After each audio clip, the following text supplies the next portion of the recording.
everyone. Thank you for joining me today on the Divine Messages podcast. My name is Karina, and I am a psychic medium out of Calgary, Alberta. Today's episode is about happiness. I always say that in order to be happy, you must choose to be happy. Your soul wants nothing more than to be happy in this lifetime. Happy people do not find happiness in people or possessions. They find it through inner peace. Now, let me explain a little bit about how I lived in my past and how I now choose to live every single day with as much peace and happiness that I can. For almost my entire life, I lived in constant fear. I had a very difficult life filled with lots of trauma and experienced so many horrible things. I never knew how to be happy. Everything or every person for me was honestly a temporary fix. I was constantly trying to be validated in every possible way. I was scared of everything. I was scared of people. I was scared of places and situations. And honestly, I just never felt good enough. I felt like I deserved to be mistreated by everyone. I always anticipated the worst because the worst always did happen. I always lived my life on edge, like waiting for the ball to drop.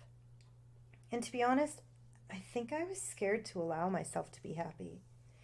I felt like if I even tried to be happy, that something bad was going to happen again. I almost felt that my life was destined to be filled with pain and heartache. Even though I was blessed with an amazing soulmate and two healthy, wonderful children, I still live my life on the edge and full of fear. Even during my process of healing, which literally sucked, healing was so difficult. There were a couple of very serious moments of me wanting to give up. There were days when I wished that I wouldn't even wake up. The journey to healing is not an easy one. For too many years, I did numb my emotions. I buried them so far away. But I knew that I needed to feel it in order to heal it.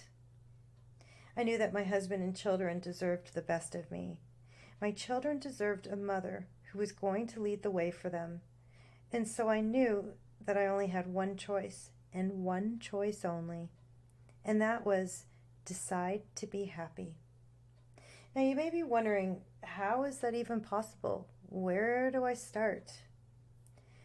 For me, I learned that the energy of fear that I was putting out there was just honestly attracting even more negative experiences. I started to become aware of my thoughts, and I recognized that my thoughts created my reality. So every time I sat around feeling sorry for myself and anticipating the worst would happen. So I started to be really mindful of my thoughts. If I was having a bad day, I would allow myself to have that bad day. I would let myself cry, scream, be negative, or even depressed. I honestly would walk around and just feel sorry for myself. I would have a pity party, and I just would let myself feel horrible just for that day. But I would tell myself, no matter how bad it was, no matter how challenging life was in that moment, I would wake up the next day with purpose. I would choose to be happy. So bad things do happen to all of us. It's part of life. We all have lessons in this lifetime that we need to learn, and some of them are not so bad, but some are just pretty much downright horrible. A lot of people say to me that I seem as though I have a very positive, happy life, and I do now. I really do. But if they only knew me years ago, I'm pretty sure they would think differently. I still experience so many difficult challenges on a daily basis, and I have numerous people that rely on me to be their rock, their teacher, and their mentor. That in itself is a lot of pressure. And every single day I'm dealing with people's greatest pains, their own trauma, and extreme grief.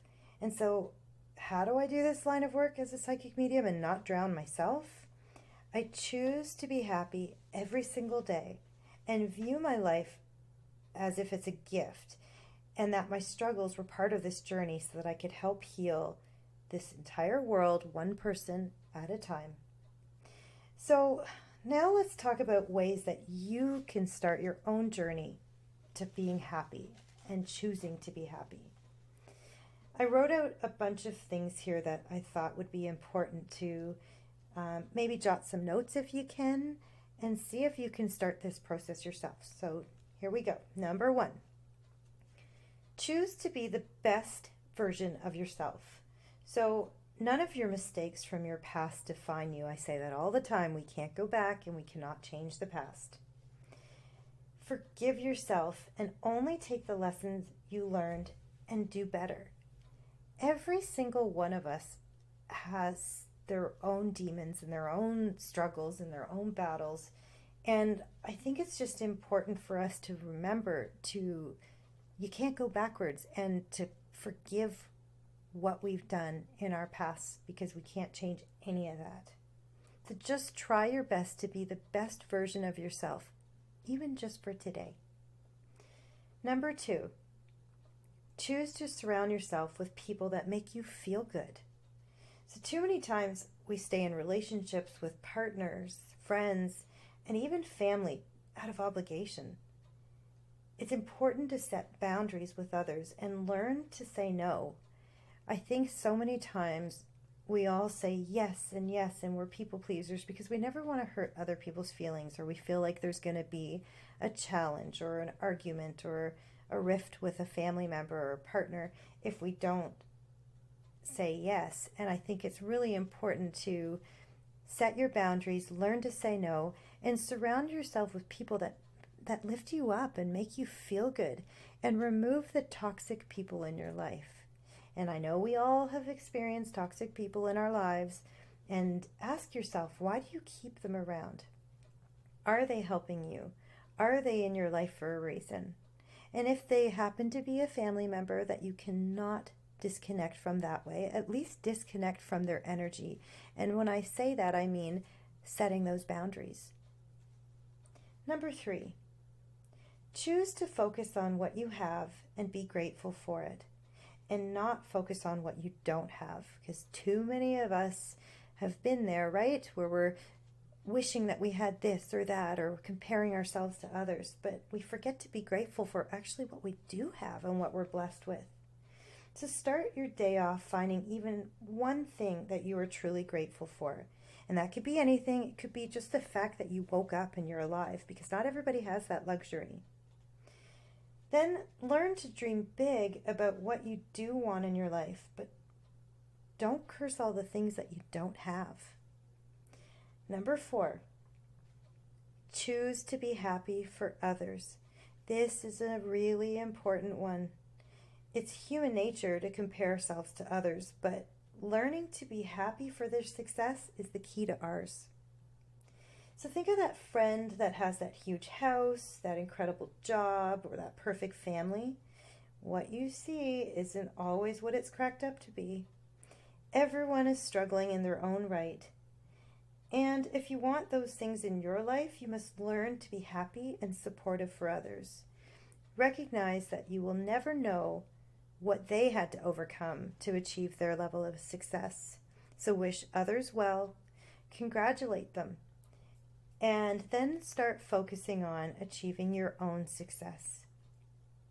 Number 5, choose to smile more often. How many times do you go to a mall or an airport and you see people just making eye contact but then looking away quickly? I do like to smile at everybody. And I think, sometimes people might find that a bit weird, but I just want to just engage and smile and spread positivity and love out there. So try smiling, even if it's at babies or children. Like, their innocent and light souls really do help us to feel good about ourselves and our insides. So yeah, smile at strangers if you can. Number 6, choose to take excellent care of your body. So that includes eating foods that are high vibrational, such as Vegetables, fruits, reducing processed foods such as processed sugar. It lowers and affects not only our immune systems but also our emotional vibrations. So think about how many times you felt physically and emotionally awful after eating junk food. I do still say eat the cake, and I do also eat processed foods from time to time, but I do it in moderation and only when I'm in a high vibration.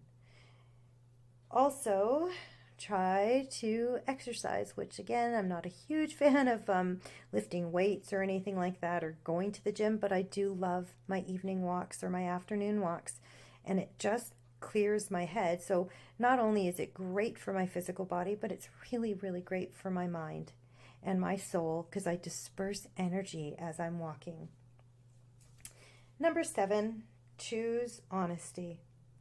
So when you're honest with yourself and others, you really do just start to feel better. When you speak your truth, you sleep better at night and you do wake up with purpose. So at least I'm one of those people that, and I'm known to be very, very, very blunt. If something's bothering me, I say it.